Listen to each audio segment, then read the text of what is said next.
முடிந்ததென்று என்னை பார்த்து இகழ்ந்தனர். இனி என்றும் எழும்புவதில்லை என்று சொல்லி நகைத்தனர். ஆனாலும் நீங்க என்னை கண்ட விதம் பெரியது.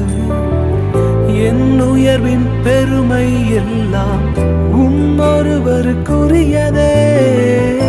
ஆனாலும் நீங்க என்னை கண்ட விதம் பெரியது. என் உயர்வின் பெருமை எல்லாம் ஒருவருக்குரியதே.